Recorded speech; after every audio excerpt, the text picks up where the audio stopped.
And next up on C-SPAN, we take you live over to the U.S. House as they take up a couple of pieces of legislation dealing with emergency responders. They're just getting underway. Live coverage here on C-SPAN.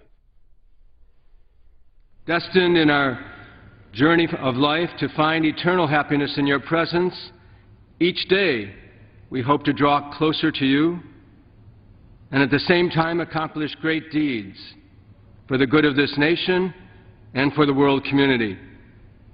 By your guidance and of our judgments and decisions, may we respond to your commands and holy inspirations to build your kingdom of peace and justice. In so doing, may we give you glory now and forever. Amen. The Chair has examined the journal of the last day's proceeding and announces to the House his approval thereof. Pursuant to Clause 1 of Rule 1, the journal stands approved. The pledge today will be led by the gentlelady from North Carolina, Ms. Fox. Please join me in a pledge to our wonderful flag. I pledge allegiance to the flag of the United States of America and to the republic for which it stands, one nation, under God, indivisible, with liberty and justice for all.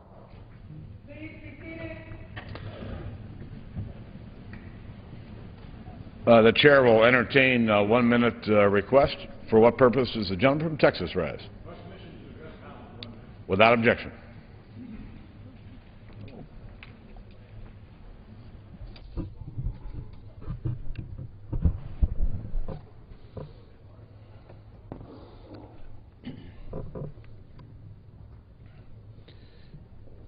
Mr. Speaker, the lone survivor, the last doughboy of World War I, Frank Buckles, has died at the age of 110. Frank Buckles in this photograph was taken when he was 16 years of age.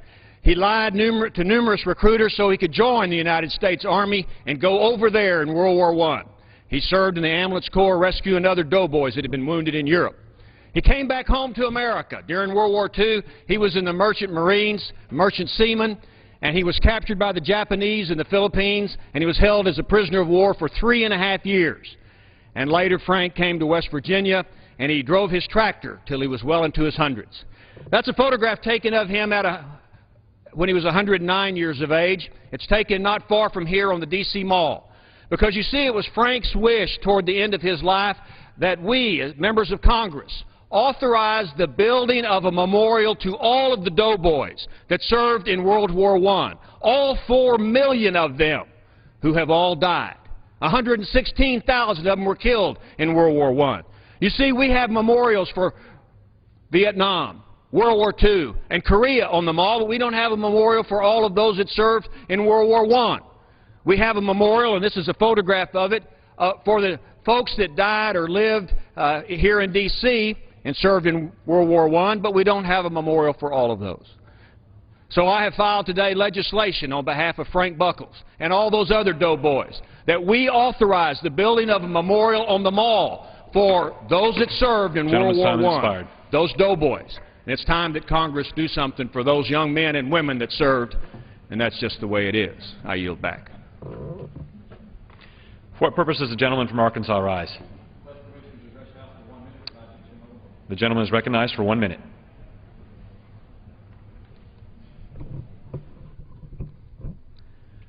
Mr. Speaker, I rise today to remember an Arkansas legend, a former mayor, Ray Baker, who died March 4th, 2011, following a lengthy illness.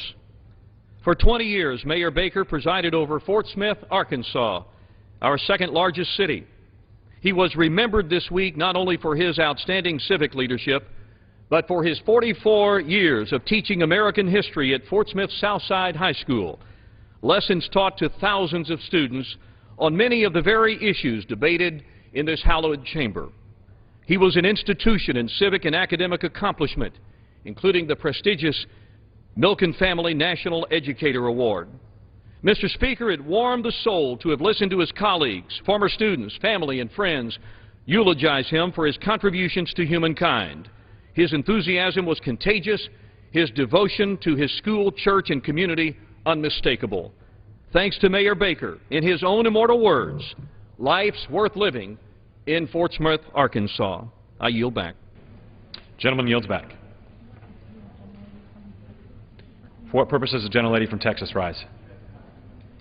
Gentlewoman is recognized for 1 minute. Mr. Speaker, just a few minutes ago, I had the privilege of listening to Janice K. Bobholtz, a deputy sheriff from Wisconsin, Courtney Johnson, a teacher from Ohio, Ryan Fagg, an electrician from Indiana, Lynn Ratcliffe, a school support staff from Ohio, and Tom Geyer, a U.S. Army veteran and a parole officer from Ohio. All of them pleading with this Congress to intervene or to see the nonsense of their governors who are union busting and breaking the backs of middle-class Americans. They all explained how the unions were eager to work with these states on health and pension benefits, but yet, because of special interests and large corporate donors and private conversations of the governor of Wisconsin talking about breaking the backs of the Special 14 who are trying to stay out to help the working middle class, they are in trouble. Rather than creating jobs as we're trying to do as the Democratic caucus, working on behalf of the American people, what we have is, frankly, a horrible undermining of rights in this country. I yield back. For what purpose does the gentlewoman from North Carolina rise? Permission to address the House for 1 minute, Mr. Speaker. Gentlewoman is recognized for 1 minute. Thank you, Mr. Speaker. With gas prices going through the roof, it's time to ask the question, is this administration's energy policy working? After all, gas prices have soared by 30% over the past year. We can help protect ourselves from these sky-high prices and create jobs by actively producing American-made energy. That's why I support an all-of-the-above energy policy that includes more American-produced energy like oil and nuclear, along with alternatives like wind and solar. This will lower prices and create good American jobs while reducing our dependency on foreign oil. Unfortunately, the Obama administration doesn't seem to get this. Its de facto drilling moratorium in the Gulf has already cost 12,000 jobs and 300,000 barrels a day of energy production. Mr. Speaker, we need to increase production, not decrease it, or American families are going to be stuck with ridiculous gas prices that line the pockets of unsavory regimes in the Middle East. I yield back. Gentleman's time has expired. For what purpose does the gentleman from Pennsylvania rise? Permission to address the House for 1 minute. Gentleman is recognized for 1 minute. Mr. Speaker, yesterday we learned that the federal deficit for the month of February was $223 billion, more than the total yearly deficit in 2007. Yet Republicans have been labeled as irresponsible for looking to cut a mere $61 billion from the rest of this year's budget. Our cuts only amount to 30% of the monthly deficit. Additionally, these cuts are only made in the discretionary portion of our budget. Tomorrow in the Energy and Commerce Health Subcommittee, we're going to look at new Obamacare programs that have been locked away in the mandatory budget. One of these programs allows the HHS Secretary to spend unlimited sums of money. We have given the Secretary a credit card with no limit, even though our national debt threatens the economic health of our nation. It's time that we cut up the credit card, restore to Congress the power to set fiscal priorities. Slush funds and unlimited spending are just two more reasons why Obamacare needs to be repealed. I yield back. Gentleman yields back. For what purpose does the gentleman from South Carolina rise? Permission to address the House for 1 minute. Revise and extend my remarks. Gentleman is recognized for 1 minute. Mr. Speaker, the Washington Post is correct today by headlining, quote, Obama allows indefinite detention, citing, quote, Guantanamo Bay order marks shift, as the, quote, U.S. also plans to resume trials by military commissions, end of quote. I would like to commend the President for stating the administration will resume trials by military commissions for detainees that pose a threat to national security. Civilian courts were never the proper venue to try these enemy combatants. In the future, I hope the President will work with Congress in creating a comprehensive plan for the detention and prosecution of the detainees at Guantanamo Bay as we face the global war on terrorism. As a member of the House Armed Services Committee, I know firsthand of the professionalism of our dedicated military personnel at Guantanamo. I recently visited the facilities in January, led by Chairman Buck McKeon, and in July 2005 with former Chairman Duncan Hunter. Guantanamo Bay is a world-class detention facility to protect American families. In conclusion, God bless our troops, and we will never forget September 11th and the global war on terrorism. Gentleman's time has expired. For what purpose does the gentleman from Texas rise?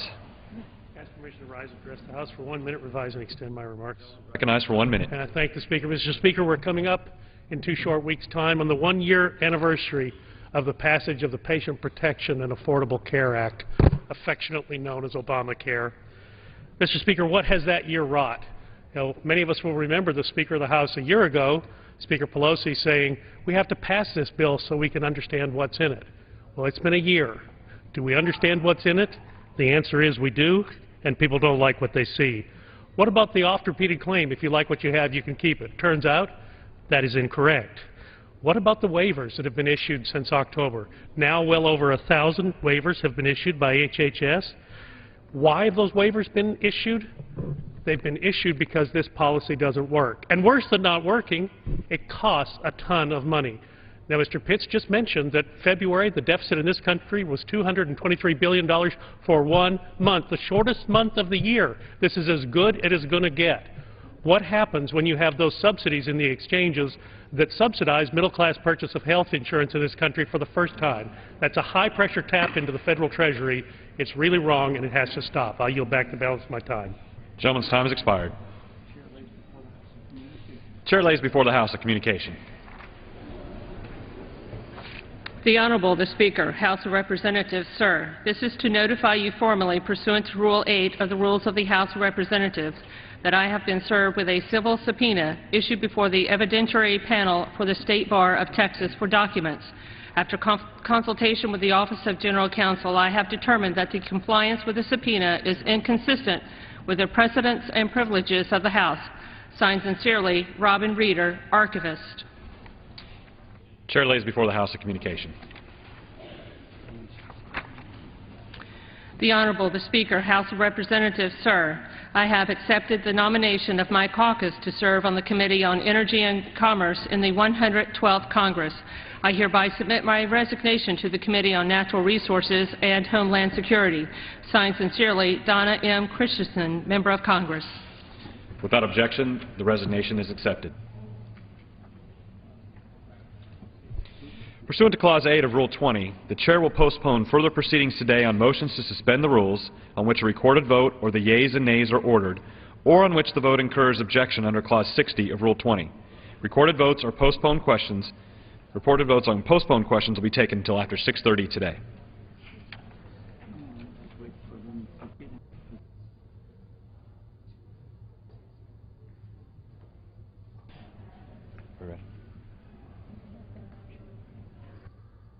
Does the gentleman from Texas seek recognition? Mr. Speaker, I move the House suspend the rules and pass H.R. 570, the Dental Emergency Responder Act. The clerk will report the title of the bill. Union Calendar Number 12, H.R. 570, a bill to amend the Public Health Service Act to enhance the roles of dentists and allied dental personnel in the nation's disaster response framework and for other purposes. Pursuant to the rule, the gentleman from Texas, Mr. Burgess, and the gentleman from New Jersey, Mr. Pallone, will each control 20 minutes. The Chair recognizes the gentleman from Texas. And Mr. Speaker, I ask unanimous consent that all members have 5 legislative days to revise and extend their remarks, include extraneous material on H.R. 570 currently under consideration. Without objection, so ordered. And Mr. Speaker, I yield myself such time as I may consume. Mr. Speaker, currently federal statute the gentleman will suspend so the Chair can receive a message. Mr. Speaker, a message from the President of the United States. Mr. Speaker, I'm directed by the President of the United States to deliver to the House of Representatives a message in writing. The gentleman from Texas may proceed. Thank you, Mr. Speaker. Again, I yield myself such time as I may consume. Currently, federal statute deters through omission the incorporation of dental professionals and dental schools into emergency response plans. H.R. 570 would remedy this omission by incorporating dentistry by name into the federal disaster response framework. This legislation is endorsed by the American Dental Association, the Academy of General Dentistry, and it passed the House last year on a voice vote. It recently passed the Committee on Energy and Commerce, the Health Subcommittee, and the full committee on a voice vote, and 19 members of the Energy and Commerce Committee are currently co-sponsors. In the aftermath of a natural disaster, terrorist attack, or public health emergency, traditional medical delivery systems can become overwhelmed. In these situations, it is vital that states work with all qualified and licensed providers to ensure a volunteer workforce to assist in the mitigation of that tragedy. Dentists receive sound general medical background during their professional education and are equipped to take patient medical histories, administer injections, and triage patients. This legislation calls for no new federal money and poses no new restrictions on monies now being spent. It simply allows states, at their option, to incorporate dentists and dental facilities into their planning. I believe this bill will allow us to strategically utilize all available resources and have the ability to deploy the maximum amount of aid in times of disaster, and I urge support of this bill. I want to thank Mr. Towns for introducing the legislation with me, and I will reserve the balance of my time. Gentleman reserves. Chair recognizes the gentleman from New Jersey. Thank you, Mr. Speaker. I yield myself such time as I may consume. Gentleman's recognized. Mr. Speaker, I rise today in strong support of H.R. 570, the Dental Emergency Responder Act of 2011. This is a bill that we passed on the House floor last fall with strong bipartisan support. The bill amends the Public Health Service Act to include dentists in the National Health Security Strategy, which is the strategy HHS develops to respond to a public health emergency. The bill also expands health and medical response training programs to include dental facilities. The bill will also amend the Homeland Security Act to include dental personnel in the definition of emergency response providers, and will amend the Post-Katrina Emergency Management Reform Act of 2006 to require federal response plans to include dental resources. This bill will help shore up the nation's preparedness for disasters, including natural disasters like hurricanes and man-made disasters like a terrorist attack. And I want to thank Representative Burgess and Representative Towns for their outstanding work on this issue, and also acknowledge the advocacy of our former colleague, Representative Stupak, who worked so hard on this bill in the last Congress. I urge my colleagues to support the bill, and I reserve the balance of my time. The gentleman reserves. Gentleman from Texas recognized.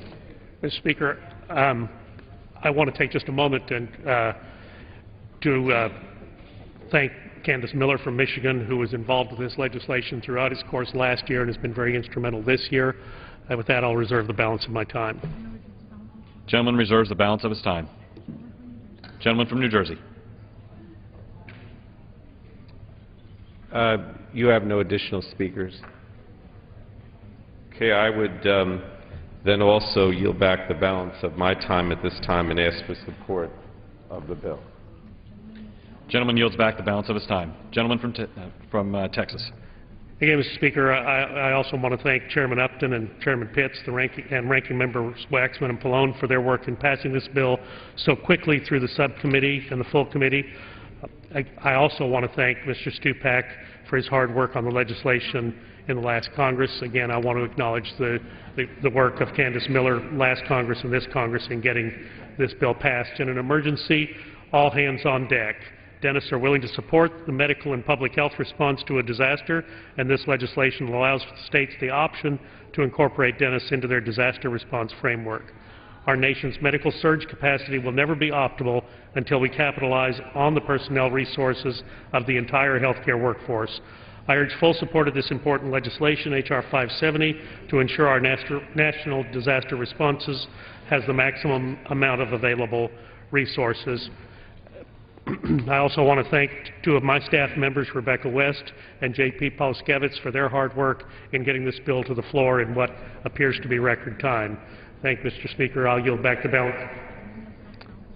Mr. Speaker, For what purpose does the gentleman from New Jersey seek recognition? Could I ask unanimous consent to give Ms. Sheila Jackson-Lee from Texas 3 minutes? She was wanted to speak on the bill. I know I yielded my time, but I didn't realize that she was on her way back. Is there objection? No objection. Okay. Objection so ordered. Thank you. Can I yield to her at this time? Yes. I yield now 3 minutes to the gentlewoman from Texas. Gentlelady from Texas is recognized for 3 minutes. I come from the Gulf region. I thank the distinguished gentleman from New Jersey, Mr. Pallone, for yielding, and I thank Dr. Burgess for his courtesies, but also Mr. Towns for this legislation. I rise to support H.R. 570 because coming from the Gulf Coast and having gone through Hurricane Katrina, Rita, and Ike just in a few short years, seeing the devastation of communities and knowing that a holistic approach to health care is vital. We have a vibrant dental community in Houston, Texas. In particular, I want to note that senior Dr. Zeb Poindexter has served on the American Dental Board and is an enthusiastic supporter of accessing dental care services to the poor. Well, Mr. Speaker, when there's a hurricane or natural disaster of some form, everybody falls into the same boat.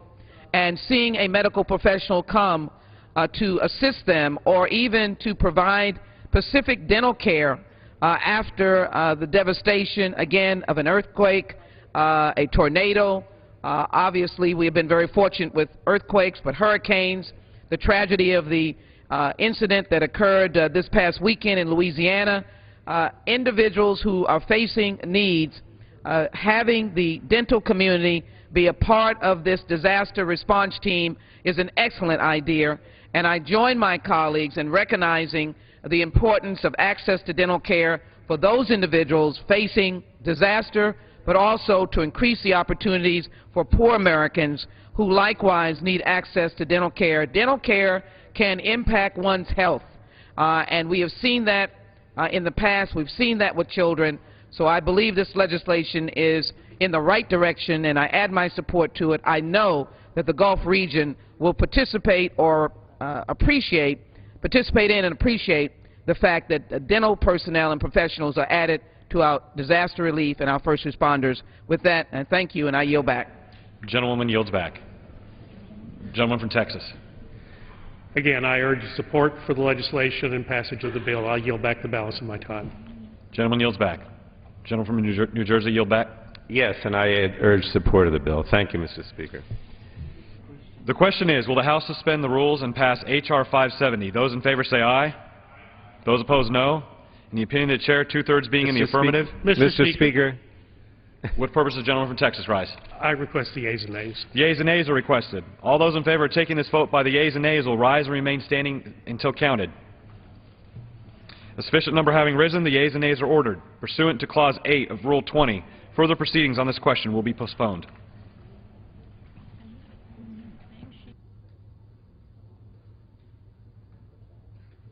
Makes it easy. For what purpose does the gentleman from Texas seek recognition? Mr. Speaker, I move the House suspend the rules and pass H.R. 525, the Veterinary Public Health Amendment of 2011. The clerk will report the title of the bill. Union Calendar Number 10, H.R. 525, a bill to amend the Public Health Service Act to enhance and increase the number of veterinarians trained in veterinary public health. Pursuant to the rule, the gentleman from Texas, Mr. Burgess, and the gentleman from New Jersey, Mr. Pallone, each will control 20 minutes. The Chair now recognizes the gentleman from Texas. And Mr. Speaker, again, I ask unanimous consent that all members have 5 legislative days to revise and extend their remarks and include extraneous material on H.R. 525 currently under consideration. Without objection, so ordered. And I yield myself such time as I may consume. Mr. Speaker, H.R. 525, the Veterinary Public Health Amendment Act of 2011, would take important steps to increase the number of public health veterinarians. Food animal veterinarians have a vital role in our nation's public health, and experts have informed us that there is, in fact, a shortage. This shortage could negatively affect our nation's public health, including the safety of our nation's food. We expect that this legislation will help greatly in solving that problem. H.R. 525 would enable individuals seeking veterinary public health degrees to be eligible for existing public health workforce loan repayment programs. This legislation also would allow the Secretary of Health and Human Services to award existing training grants to increase the veterinary public health workforce. I would like to thank all the members who have worked on this issue, including my physician colleague on the committee, Dr. Phil Gingrey from Georgia. I would also like to thank Congresswoman Tammy Baldwin of Wisconsin for authoring the bill. I urge my colleagues to support the bill, and I will reserve the balance of my time. Gentleman from Texas reserves. Chair recognizes the gentleman from New Jersey. Thank you, Mr. Speaker. I yield myself such time as I may consume. The gentleman is recognized. Mr. Speaker, I rise today in strong support of H.R. 525, the Veterinary Public Health Amendments of 2011. This is an important bipartisan bill that we passed on the floor in the last Congress. Veterinary medicine is an important component of our human public health system.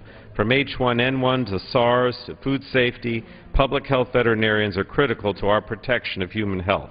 This bill would ensure that veterinary public health professionals are eligible for two important public health workforce programs, but only to the extent that the work of these veterinarians has an impact on human health. I want to commend Representative Baldwin for her leadership on this legislation. She's been working on this for a long time, and I was pleased to work with her, and also to thank Chairman Pitts, Chairman Upton, and Representative Shimkus for their support. I urge my colleagues to support this important bill, and I reserve the balance of my time. The gentleman reserves the balance of his time. Gentleman from Texas. I'll reserve the balance of my time. I have further speakers on my side. Gentleman reserves. Gentleman from New Jersey. Thank you, Mr. Speaker. I would yield now 3 minutes to the sponsor of the legislation, the gentlewoman from Wisconsin, Ms. Baldwin. Gentlewoman from Wisconsin is recognized for 3 minutes. Thank you, Mr. Speaker. I rise in strong support of H.R. 525, the Veterinary Public Health Amendments Act. Although we may not know it, our health depends in part on a small army of veterinarians working in public health. Their role was never clearer than during the H1N1 virus outbreak. We now see that diseases can travel from animals to humans seemingly overnight. Public health veterinarians are our front line of defense against another outbreak. They inspect our slaughterhouses, prevent foot and mouth disease from outbreaking and devastating our economy and our agricultural industry, and they protect our citizens against the threat of bioterrorism. Unfortunately, our current workforce cannot meet these public health challenges. In the next 20 years, experts predict a shortage of 15,000 veterinarians. And between 2006 and 2016, the Bureau of Labor Statistics predicts that the demand for veterinary services will increase by 35%. Something must be done to protect our national health by preventing and controlling infectious diseases, ensuring the safety and security of the nation's food supply, promoting healthy environments, and providing health care for animals. H.R. 525 will help ensure that we have a more robust veterinary public health workforce. The bill has two main components: loan repayment for veterinarians who commit to teaching or working in public health, and a new fellowship program for public health veterinarians. I want to thank the Association of American Veterinary Medical Colleges and the American Veterinary Medical Association for their tireless work on behalf of public health veterinarians. I also would like to thank Chairman Pitts and Ranking Member Pallone for their support on this important legislation. This bill is identical to the Veterinary Public Health Amendments Act that passed the House by a voice vote in the last Congress. This bill also passed the Energy and Commerce Committee unanimously. I urge my colleagues to support this critical bill to ensure that our veterinary workforce is prepared to meet our public health needs, and I yield back the balance of my time. The gentleman from Wisconsin yields back the balance of her time. Gentleman from New Jersey. I have no additional speakers, Mr. Speaker. I would certainly urge support for this important legislation and yield back the balance of my time. Gentleman from New Jersey yields back the balance of his time. Gentleman from Texas. Mr. Speaker, I ask unanimous consent to insert into the record a letter from the American Farm Bureau Federation urging support of this legislation. Would also like to point out that this legislation enjoyed unanimous support from both the Republican and Democratic sides of the dais and the full Committee of Energy and Commerce. I urge support of the legislation. I'll yield back the balance of my time. Without objection, so ordered. Gentleman yields back the balance of his time. Question is, will the House suspend the rules and pass H.R. 525? Those in favor say aye. Those opposed, no. In the opinion of the Chair, two-thirds being in the affirmative. Mr. Speaker. Gentleman from Texas. Mr. Speaker, I respectfully request the yeas and nays. The yeas and nays are requested. All those in favor of taking this vote by the yeas and nays will rise and remain standing until counted. A sufficient number having risen, the yeas and nays are ordered. Pursuant to Clause 8 of Rule 20, further proceedings on this question will be postponed.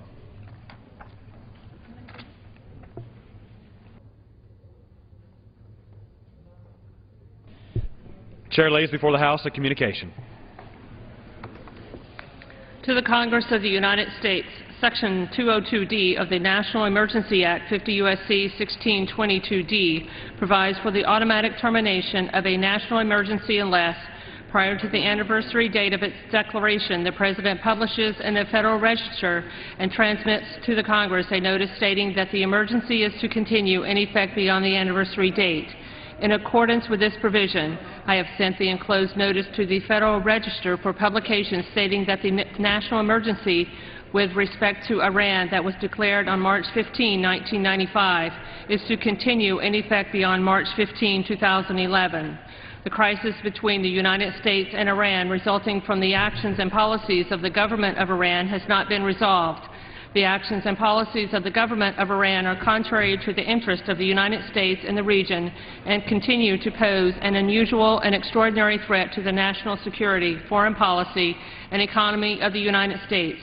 For these reasons, I have determined that it is necessary to continue the national emergency declared with respect to Iran and maintain and enforce comprehensive sanctions against Iran to respond to this threat. Signed sincerely, Barack Obama, the White House, March 8, 2011. Referred to the Committee on Foreign Affairs and ordered printed. Pursuant to Clause 12A of Rule 1, the Chair declares the House in recess until 6:30 p.m. today.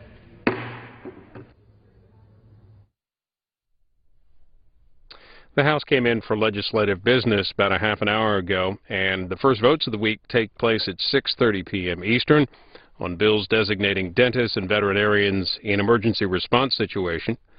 Later this week, the members plan to take up two measures that would end federal mortgage assistance programs, and tomorrow both the House and Senate meet at 11 a.m. Eastern in the House chamber for a joint meeting with Australia's Prime Minister. Follow the House live here on C-SPAN.